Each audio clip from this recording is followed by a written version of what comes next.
des jouets par milliers. N'oublie pas les petits CD. Non, les petites BD. Oui, non, souliers en principe, mais bon... réécrit par Jean-François Kiffer. Je voudrais, Yvette Urgat, vous saluer. Merci d'être là, Yvette. C'est vrai, quand on a des souliers importants comme ça, voire plusieurs paires de souliers, on a tendance à avoir des enfants qui en profitent et qui demandent beaucoup de choses. Est-ce qu'il est important d'offrir l'intégralité des cadeaux que l'enfant a demandé au Père Noël? Alors, la réponse évidente, ce serait non, bien entendu. Même si vous êtes partagé entre le désir de faire plaisir un maximum à son enfant, c'est tout à fait légitime. Quand on voit le sourire émerveillé de ses enfants, quand ils ouvrent leur paquet, ça donne forcément envie. Mais vous pouvez aussi être tenté quand même de poser des limites un petit peu plus réalistes, ne serait-ce que pour des raisons financières, tout simplement. Et ce serait très très juste de faire ça, tout simplement parce que autant Noël peut être un moment ludique, magique, rempli de plaisir, mais autant c'est aussi un moment très structurant pour l'enfant et de par les limites que ça va lui poser. Alors, autre problème, autre dilemme aussi, on parle de frustration, coup de téléphone de la tata, 15 jours avant. J'ai acheté ou je voudrais acheter une poupée à ta fille. Or, votre fille n'aime plus les poupées. Que faire? Que dire à la tata? D'accord. Je vais vous donner un petit exemple personnel, parce que vraiment tout est relatif. Non, rien à voir avec vous pour une fois.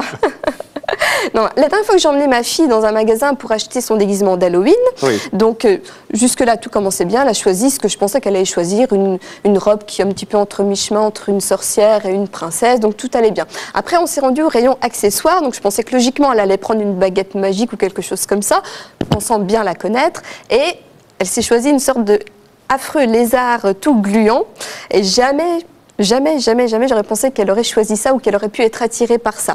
Donc tout ça pour dire que autant on peut connaître nos enfants très bien, mais ils ont quand même forcément leur part aussi de subjectivité, on ne les connaît jamais à 100% non plus, donc pourquoi pas laisser aux autres aussi un regard extérieur, peut-être qu'ils ont tilté sur d'autres cadeaux, d'autres objets, qui pourquoi pas pourront plaire aussi à votre enfant. Que représentent symboliquement pour l'enfant les cadeaux qu'il reçoit du Père Noël? Alors pour nous adultes, on dit toujours que c'est l'intention qui compte, même si on sait que c'est un peu plus fort que ça et que souvent ça représente les sentiments qu'on porte à la personne à travers le symbole du cadeau. Pour l'enfant, c'est un petit peu ça. Il va avoir dans ce cadeau-là l'intérêt que le Père Noël porte pour lui. Donc il va être connu et reconnu de cet être extraordinaire. Donc déjà au niveau de l'image qu'il a de lui, ça va vraiment le valoriser. Et en plus, donc du coup, on associe souvent le Père Noël au fait d'être sage. Donc ça va vraiment stimuler son identité de je suis un enfant sage. D'accord, au niveau du comportement, des fois je fais des petites bêtises. Mais globalement, si le Père Noël me reconnaît et m'offre des cadeaux, c'est que je suis sage. Et ça, c'est super pour l'enfant. Vous allez recevoir des cadeaux du Père Noël? Mystère. Jean-François, vous partagez cette idée-là?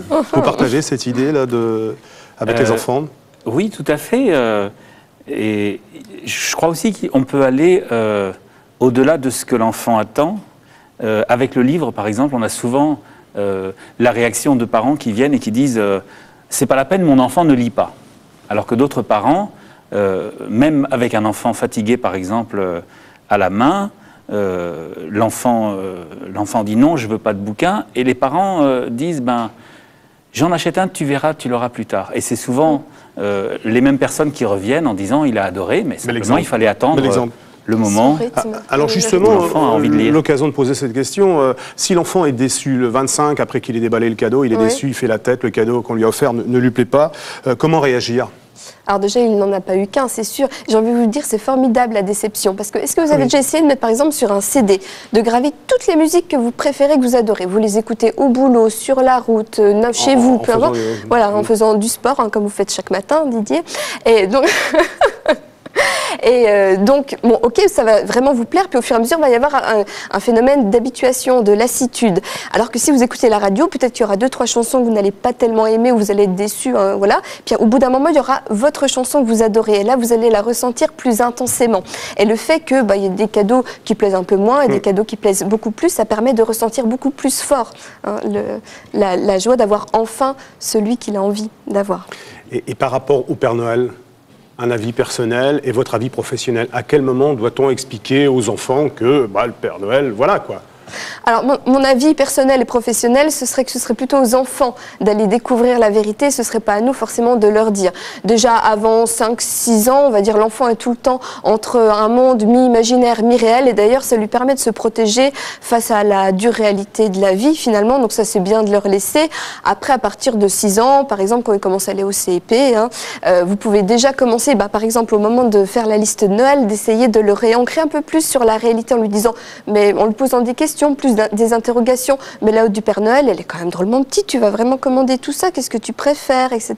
Puis essayer de lui faire un petit peu tilter au niveau de Et le rapport de l'argent, parce qu'il y a un moment, bien sûr, si on montre le catalogue, l'enfant va choisir peut-être le jouet le plus cher. Et là, les parents ne peuvent pas. Que dire aux enfants?